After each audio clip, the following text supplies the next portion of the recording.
All right, let's be honest for a quick second. The best part about having a plow on your ATV or side-by-side is the ability to ride around pretty much anywhere there's snow and claim it as necessary work. You know, I gotta go. I would love to watch The Bachelor with you, but I gotta get this driveway cleaned off because I don't want you to trip and fall. It's not safe. So the ultimate goal of this video is to quickly show you how easy it is to do this yourself, so you're not forking over all your hard-earned cash to the dealer to do it for you.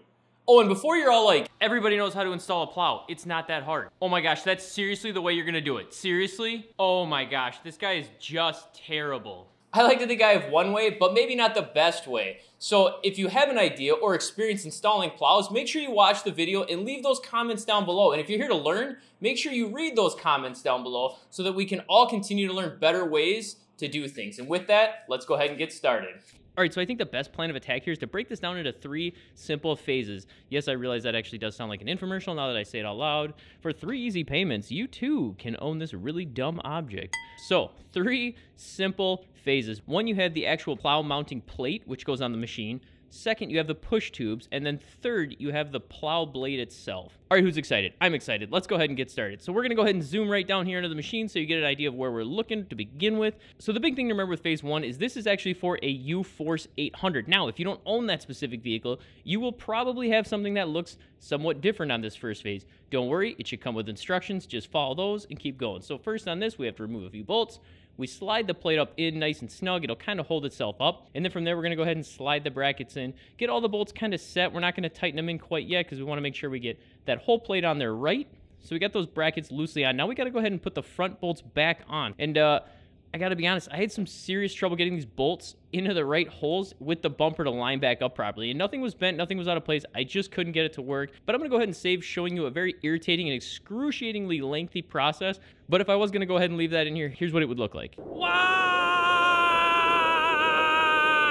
So after a lengthy process, I did get those bolts back in. And now we're going to go around, make sure the plate, again, is positioned in the right spot and tighten them all down. Oh, look at that coming across the bottom of your screen. Do me a favor, hit that thumbs up button. I would appreciate it. It does, in fact, help the channel. All right, look at how fast we're moving along. Phase 1 is already complete, and we are now beginning phase 2. To be totally honest, phase 2 seems like it would be the most difficult process of it all because when you open the box, there's all sorts of different parts and nuts and bolts and everything else. It seems like it needs to go together.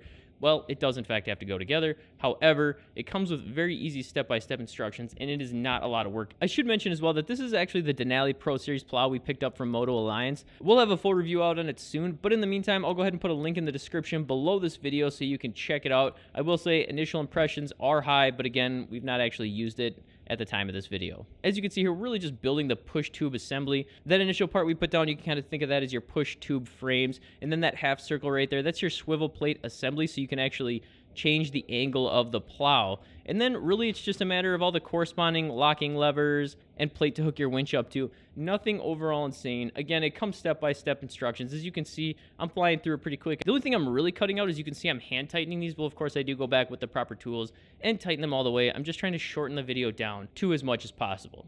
Oh my gosh, not short enough. Ugh, I can't stand that guy. All right, so I'm sort of going to take back what I said earlier about tightening everything all the way with the proper tools. These stopping blocks here, I'm actually not going to tighten those right now more than hand tight because those actually have 4 different adjustments on them. So when you get the plow and everything hooked up, these are one of the parts you're going to want to come back and make sure you have the right angle for what you want to achieve. So you can basically rotate these stopping blocks and it will change the angle of your plow. And just like that, we are on phase 3. Man, we are cruising right now.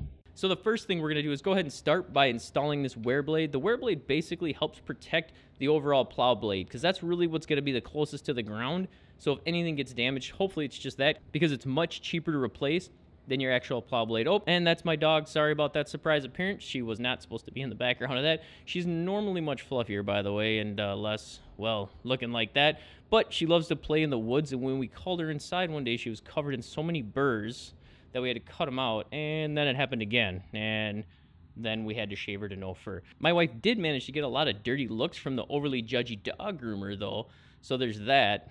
Definitely going somewhere else next time. I don't know what to say. We live in the woods. The dog plays in the woods. What are you going to do? And for whatever reason, I'm still talking about my dog. We've gone ahead and moved on to the rubber flap and hold bar that goes along the top of the plow blade.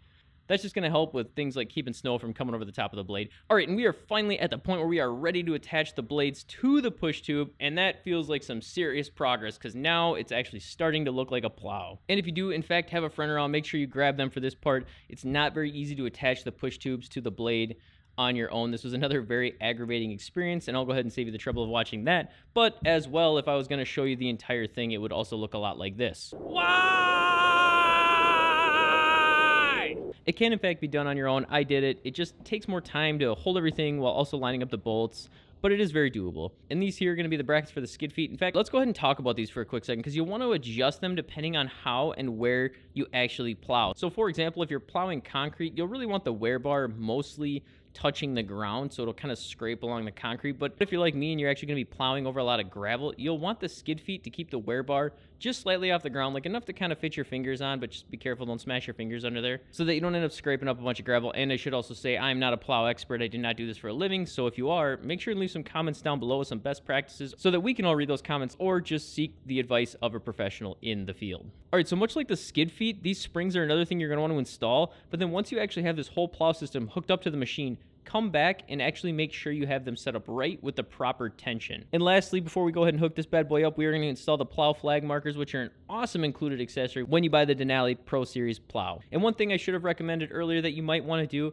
is rest this on some cardboard or some styrofoam, something where you can easily just pull the whole thing because it is heavy. So if you're doing this alone, you're going to have to be able to pull it over to your machine. I just had it on some styrofoam and cardboard so that I could easily just pull it over and rest it in the right spot. And then really all you have to do is lift up the bottom of the push tubes into the mounting plate from phase 1, slide the pins in it, attach the winch cable to the plow so you can raise and lower it.